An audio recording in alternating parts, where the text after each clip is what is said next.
Hello, Dr. Hayes. This is Sam Hine, and this is my fifth fieldwork reflection. I wanted to speak about some of the topics raised in Chapter 6, which is titled, What Will I Do? It speaks about moral dilemmas in the chapter, and under the section on page 101 where it says the moral aspect of teachers' professional responsibility, there's a quote that reads, "The decisions teachers make have consequences that impact their students' lives." Unfortunately, I feel as if I was in a situation this past week where I was making decisions that impacted my students' lives. So let me tell you about what my last week was like. There was an incident in my class that happened on Thursday. Unfortunately, I did not see this incident occur. We are going to be performing slam poems in my class, and I was giving about the last 20 minutes of the class for the kids to work on their stuff. And if they wanted to, they could bring their work to me, and I was giving them feedback on their work. So I was at my desk and had my head down and I was reading another student's poetry. And apparently, on the other side of the room, they couldn't have been further away from me. A male and a female were horse playing, and they quickly became annoyed with each other. The male was pushing the girl's work away from her.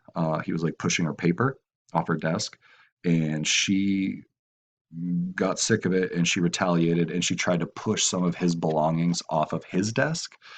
And according to her, he grabbed her arm to stop her and he pushed her. No one yelled or anything like that. There wasn't like an audible scuffle. No one said anything at the time or after class to me. Um, but the female in question came and found me the next day on Friday at the beginning of the school day.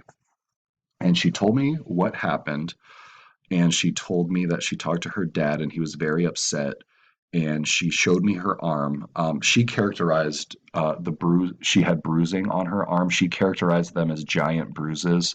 I saw two fingerprints where there was evidence that someone grabbed her on the arm. And she wanted to know what I was going to do. I told her that I was brand new and I asked her if it was okay if I spoke to her counselor about this. She said yes. During my 15-minute break in the morning, I went and I found her counselor. Her counselor referred me to the assistant principals, and I forwarded her whole statement to the assistant principals. I felt like I had a moral dilemma because the female in question, I have had multiple instances of credibility issues with her. Um, I got an email from her seventh period teacher who has her after me, and apparently she is late to class all the time, and that she told the teacher that I keep her after my class. And I informed the teacher, no, that is not true. And basically, she was lying, and she kind of got caught in that lie. Then there was an additional incident where she was doing homework from another class. I told her she needed to work on my work. She said it was done. Then she never turned my work in. I told her that it was pretty clear what was going on, and she just kind of doubled down on her lie and she was making up crazy stories that didn't make any sense. She has about a 45% in my class. She has about a zero point 0.5 GPA for the whole school. Um, so between the trust issues and some of her reliability stuff, I wasn't sure if I should pass that along to the assistant principals or not. I elected not to because I didn't want to have them have any bias towards her. And also, I mean, they're APs, they deal with this every day. So I figured they would know how to handle it. Um, and I didn't want to presuppose anything against her. And I thought that, she deserves everything to be on the up and up and everything to be fair because what she was accusing him of was grabbing her and pushing her, and he did bruise her, which is a very serious thing, of course. So I presented it as is to the APs. They interviewed a bunch of students from my class, and they ended up suspending the male and removing him from the class.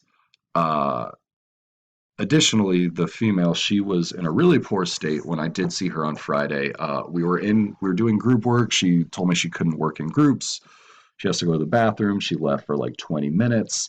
And when I spoke with her after class, she actually informed me that they have a court date in 90 days and that she's going to like pursue pressing charges against him for this incident. So I feel pretty morally conflicted. What he did was not okay in any way, shape, or form, and I plan on talking to him and using this as a teaching lesson and also just a life lesson. The kid's like 6'3". He's like a star athlete, and there's just no way, shape, or form where it's ever okay to put your hands on anyone, especially a woman. And I just have this worry that this is kind of getting blown out of proportion. He's being suspended. He's being kicked out of the class. I'm really am worried of whether or not he deserves to go to court over this, if he deserves to have charges pressed against him. They're 15 years old. I want to talk to some of the other kids in the class who are around because, unfortunately, as I said, I didn't see this incident. I don't know if that's appropriate or not. I want to follow up with my APs. I want to follow up with the girl, and I want to make sure that she feels safe in my class because that is the most important thing, I think. Um, if you have any feedback for me, that'd be fantastic. I'd be happy to follow up with some more of the details of the story. Um, I'm feeling a bunch of things. I feel guilt because it happened on my watch and I didn't notice it. They did tell me in the interviews that they interviewed kids who were sitting 5 feet away from them and they didn't notice it happened. And I was a solid 30 feet away from them, I would say. Um, and then I'm stuck in this thing where every person who accuses someone of something, I think they should have the right to have their accusations taken very seriously. But like I stated, there are some trust issues and some credibility issues, and it seems like this is getting blown a little out of proportion. I don't know. It's a very sticky, tricky situation. So I find myself asking the question of this chapter to myself a lot. What will I do? As it is so far, I've just kind of played it straight, presented the information as is to the APs, and I guess I'm going to have to see this next week what unfolds because I'm sure I'm not done dealing with this. I realize I went a couple minutes over here. I apologize. It was a whole thing. Thank you for taking the time to listen to my reflection. Thank you.